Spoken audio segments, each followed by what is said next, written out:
my background is, I've climbed Mount McKinley, and I rode a bicycle across the country. I used to be a mountaineer and survival trainer in Wyoming during my college years. Loved to do, I ran a marathon. And then my latest hurrah was the Hotter Than Hell 100.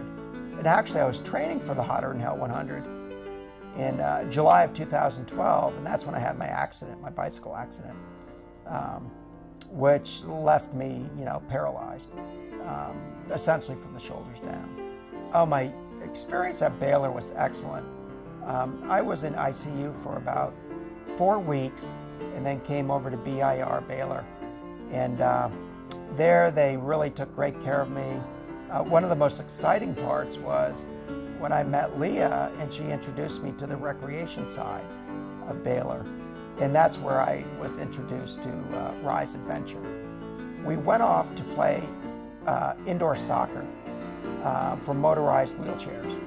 And I was thinking, okay, this ought to be interesting. I had no idea that so much was available just for action and interaction with other people in similar conditions. It was very thrilling. And then from there, I just got introduced to the RISE family and all the things they had done. They mentioned snow skiing, they mentioned water skiing, and down the list, and I was thinking, oh, great, will I be able to do that? Well, off I go to Grapevine Lake, and there RISE has this beautiful installation with the boats, and I am introduced to sailing at first. Rick was out there with the sailboat, and he's a paraplegic, which is kind of funny because I get in the sailboat and I go, Rick, between the two of us we have 8 limbs, but only 2 are really working, so how the heck are we going to do this? Well, it was no problem. Off we went, sailed around Grapevine and came back, and it was a real thrill.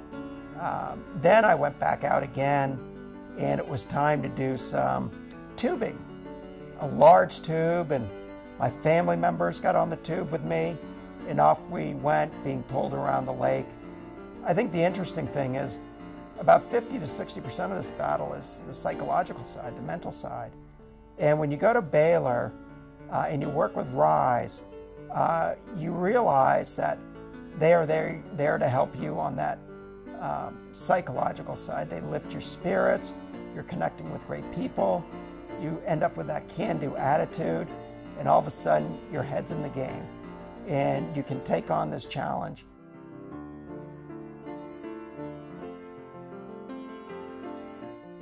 I first met Leah Stewart, and she introduced RISE Adaptive Sports to me. It was very helpful by always knowing that someone's behind my back and always there to guide me to reach my goals.